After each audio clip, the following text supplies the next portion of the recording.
Hello, everybody. Today we're talking to Matthew Wade, Sara Lynch, and Saratops McDonald from A Black Rift Begins to Yawn.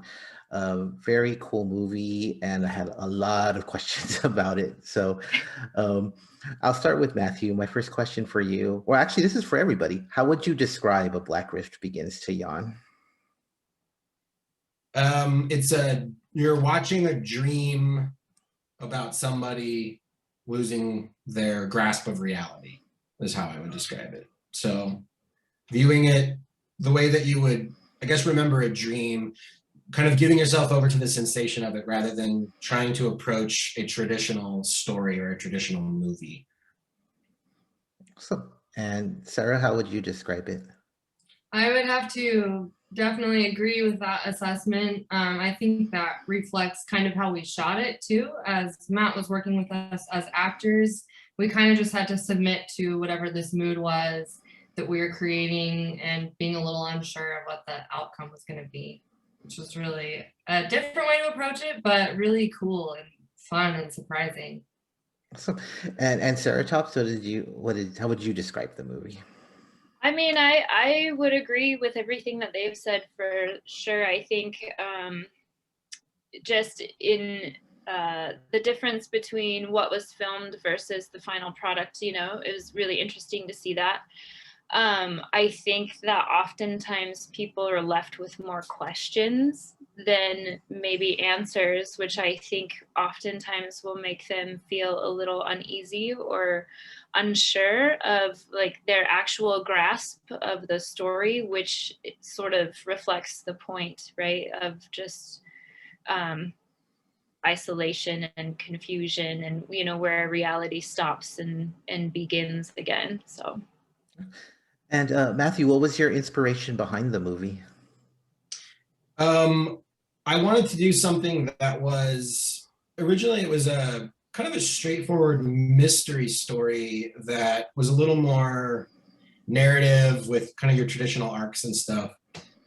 But then as we started shooting it, I started becoming more interested in the performances and sort of the way that Sarah and Saratops were sort of interacting together. So I would say the inception was a novella that I wanted to write that was sort of, excuse me, about this conspiracy theory and how a conspiracy theory, when let sort of run wild, can become dangerous and can sort of begin to isolate and disintegrate somebody's sort of consciousness. And while we were shooting it, we kind of found that the flow felt better when we focused less on the story traditionally and more on the atmosphere that we had started creating. I think we all kind of fell in love with that more than just endless amounts of expose to just sort of make, I guess what started out as a traditional movie became non-traditional as we were making it, because we wanted it to just sort of guide itself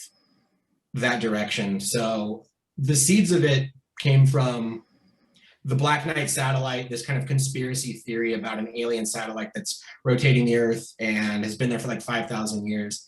And going down sort of the Reddit rabbit holes and stuff, you sort of see how people really latch on to one idea, and you see it more and more over the last year or so, how a conspiracy theory can plant into somebody's brain and just kind of take hold and deteriorate their perception of reality. And I thought that was a funner idea than trying to be like, here's the story, here are all the pieces you missed, here's how they all fit together. Because when you're remembering a dream or something, you're not like, this was the plot and the theme of the dream. It was just, this was the experience of the dream. This was how I felt during it. Not that I can tangibly say one way or another. So we tried to make a movie that was like that as best we could, like Saratops was talking about, while still fighting with the idea that audiences are kind of primed to see a movie in a very particular way with a very particular structure. So a long-winded answer to your simple question. Well, it kind of leads into a question I had about it. So, yeah, non-traditional was kind of an understatement for it. Were you ever concerned about maybe losing the audience? No, I kind of just, for us, it was like we wanted to make a movie that we wanted to see. And if it was something that we were happy with, that was sort of the direction I wanted to go. I mean, all of my films, my shorts, and my first feature have all sort of, they either have people that seem to love it or hate it, and I'm okay with like living in that balance. Those are the kinds of films that I respond most to, are ones that I either have to like argue with people at a party about the merits of, or I'm the only one that's like, I did not like this movie, and everyone else in the world thinks it's the greatest film ever. So I think part of it is just, for us, we were really conscious, especially with like my DP Lila Stryker, and my gaffer Chaz Gentry, and our sound guy Jacob Kinch. All of us have worked together enough to know that if we start to feel like it's too familiar to something else, we kind of pull back and we're like, okay, if this has been done, maybe we should go a different direction and try something new. And inevitably you're going to like have, especially, you know, American audiences that are trained to see films in a very linear, structured way, that is definitely going to alienate, I'd say, more people than it's going to bring in. But for the people that it brings in, and for the people that it connects to, that feels much deeper, and that's kind of more what I'm aiming for than just some sort of mass appeal that is sort of just washes over you. I kind of want it to be something you either invest in and you stick with it, or you bail on, and either one is fine. But hopefully if you stick it out, there's like, you know, a reward for a handful of people that like that kind of experience. I will add that we have a collection of screenshots of negative reviews of not just this film, but previous work, just the same as we have good reviews. We feel that if it's divisive, that means we're doing something cool. Oh, that's true. It's some kind of reaction. Mm-hmm. And this is for Sara and Saratops. What attracted you to the script? We were both kind of on board from the very beginning. We were kind of playing with the idea of doing a project together. We weren't really sure what it was looking like just yet. It kind of started out as something a little more experimental. And as we talked with Matthew, and as he developed this interest in this mystery story that was unraveling between these two women, we were along for the ride. So it was very organic, I would say.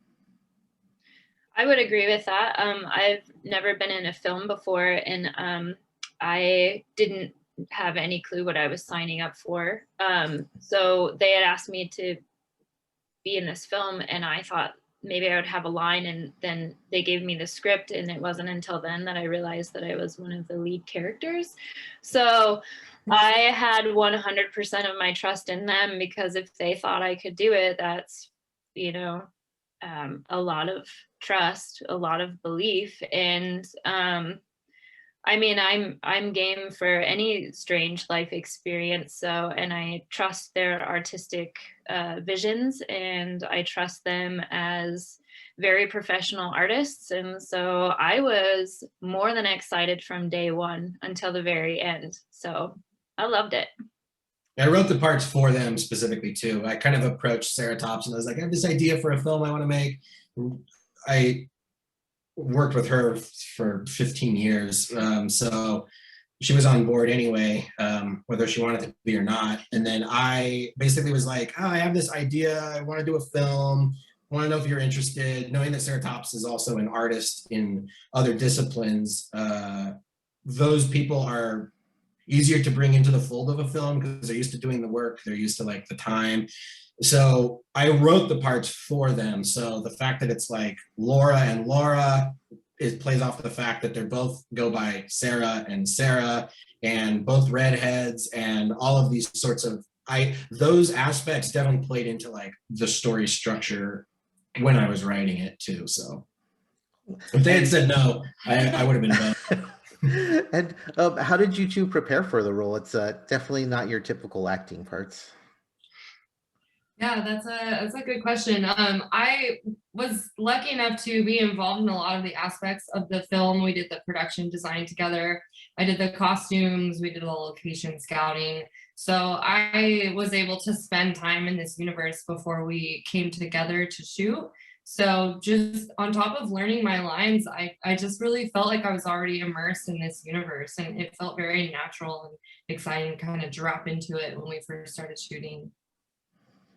Yeah. And I was kind of a little more I don't know, hurried about it. I was in an accelerated bachelor's program in college, so I only had like 2 1-week breaks over which we filmed these. So I very quickly had to switch from, memorizing things for school and exams to, okay, tomorrow we're going up to the cabin to film these scenes, cram as many lines as I could in from the script, and just in between every scene also just kind of trying my hardest to memorize lines. So it was pretty jumping into the deep end at every turn for me. But as an artist, you're either game or you're not, and that's just kind of how it is. You just have to show up.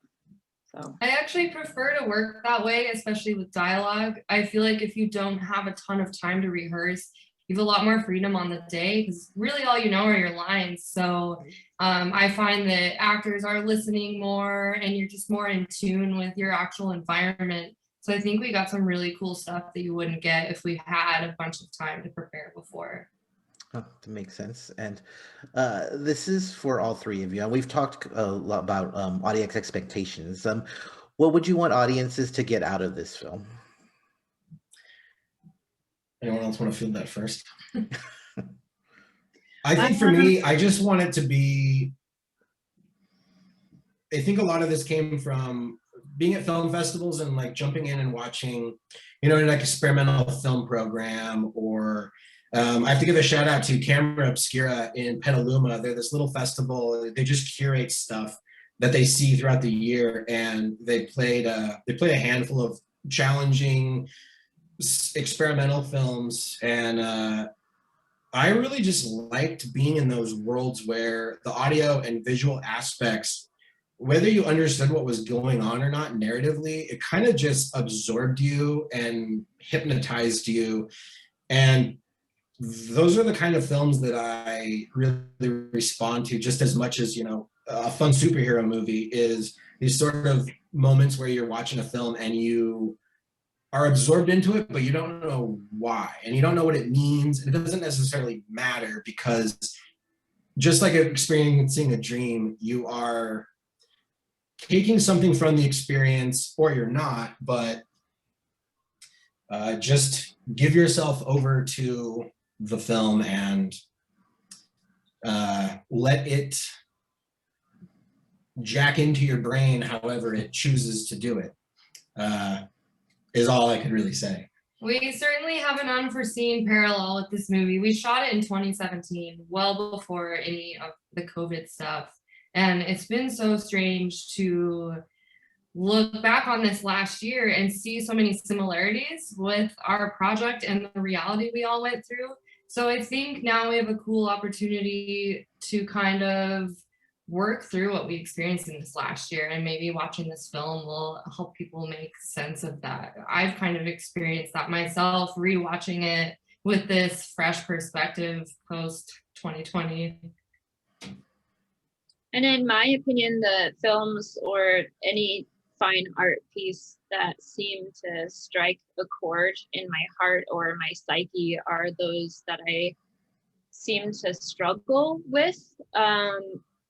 The films or the artworks that make you walk away asking more questions than giving you answers. I think the longer it can hold your curiosity, the more it can impart on you.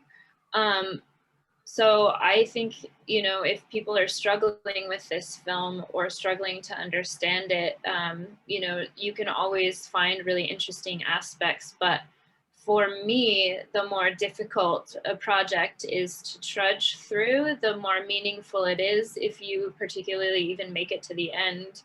Or, even better yet, if you sit around afterwards and sort of try and make sense, find some personal meaning in it, etc. And my final question is, I know times are kind of strange right now, and there's also only so much you can say, but are there any future projects that you're working on? Yeah, I'm writing a kind of a more straightforward, after all the things we've just said, I'm kind of writing a more traditional genre horror film right now.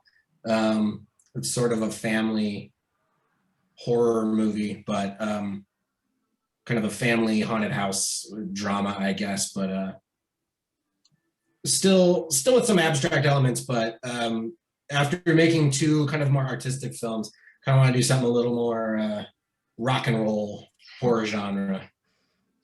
Matt and I are also developing a pilot that's probably a very long way off. It's sort of a dream project based on growing up in this area and the life experiences of people in these small towns. That's kind of all I want to say about it right now, but it's early. We're very early in the process. Fair enough. Did they scare you away from acting Saratops or any? No, I loved it. They were so supportive and incredible and encouraging. So, I mean, I've told them both if they would ever like to have me on board again, I would more than love to participate. I thought it was an incredible life experience.